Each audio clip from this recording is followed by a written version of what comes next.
Hello and welcome to News 6, which is brought to you this week by the 6th grade class at Harpster Elementary.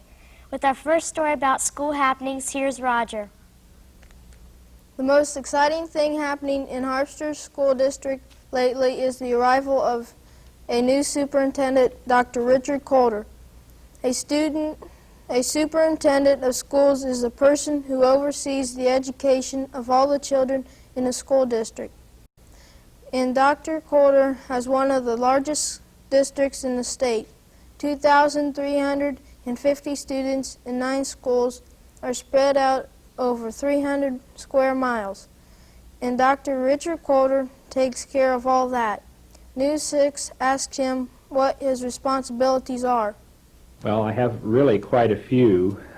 It starts with the Board of Education hiring me to, with their supervision, run the school district. So when it comes right down to it, anywhere from hiring of the teachers, checking on the curriculum, seeing that the schools are run properly, that the buses are run properly, that the meals are maintained and so forth, all fall under my responsibility, although I have a lot of people helping me.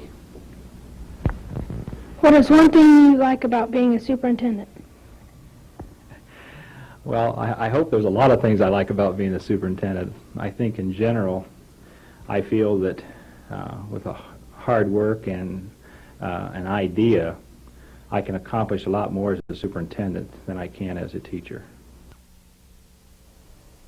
Dr. Kildeer has some new things for the school system next year, including honor courses and a move from 7-period day to an 8-period day for the high school. Other things are changing in our area too, and here's Tricia with that story.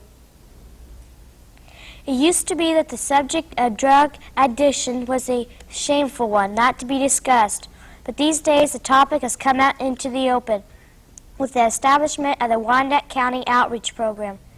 The program is a counseling service for those addicted to alcohol or other drugs.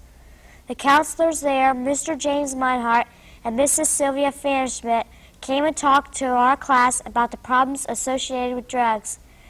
Mrs. Fanschmidt told News 6 what she does to try and help people. I attempt to help them to develop a new lifestyle as compared to their old one, such as new friends, new working environment, new living environment, changing their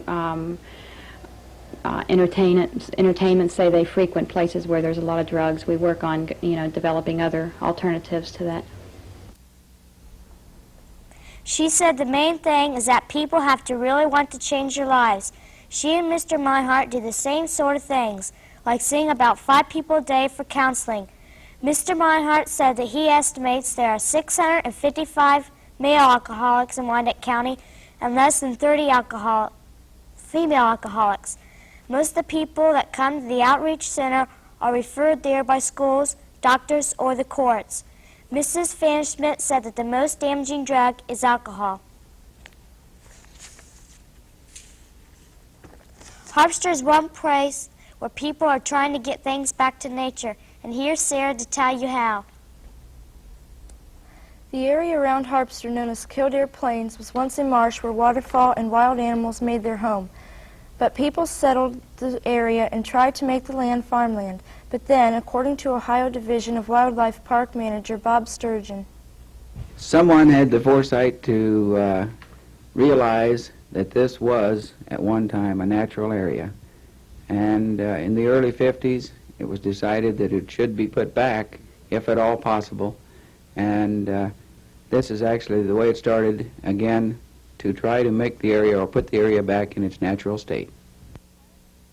The Ohio Division of Wildlife started purchasing the land from farmers in 1953, and today, Kildeer Plains covers 8,622 acres. It has a large reservoir, 6 fishing ponds, and an 800-acre marsh for waterfowl nesting. Ducks come there to nest every year, from as far away as California, Florida, and northern Canada and Alaska. Rare birds have been there too, such as the white pelican and bald eagle. Besides being a nesting ground, Kildeer Plains is also a public hunting and fishing area. The money to operate the park comes from the sale of hunting and fishing license. The name comes from the Kildeer bird, who is seen in the area. There is another place in Harpster where you can find natural things, but it is grain, not animals. Our town is the site of a Pillsbury grain elevator, and manager Mr. Wells Cannon told us about the Harpster elevator. Basically, the purpose of the Harpster elevator is to acquire or receive grain from the farms. A large portion of it comes in right during harvest as the farmers are harvesting it in the fields. They bring it on their trucks into the elevator, and we unload it. Corn, for example, is usually wet from the field and it comes in 25 to 30% moisture, and we run it through grain dryers that will dry it down to 14 to 15%. At those moisture levels, it can be stored for a length of time. Later on in the year, the grain is loaded out, usually onto the trains, where it goes into the export market. Now, some of it is sold locally and used for feed for those that feed livestock in the area, but most of it does go for the export. The tallest tower there is 176 feet high, and the entire facility can store 1,400,000 bushels of grain. It stores corn, soybeans, red wheat, and oats. The grain can be stored for a year, and then it is loaded by men 24 hours a day into trains, where it is taken to the East Coast before being sent overseas. The grain stored in Harpster is not used to make Pillsbury products like pastries and cookies, however, and we're sorry it isn't. Thank you for joining us on News 6 this week. It was produced by the 6th grade class of Mr. Harold Swick at Harpster Elementary. This week marks the end of the News 6 season, so have a happy summer.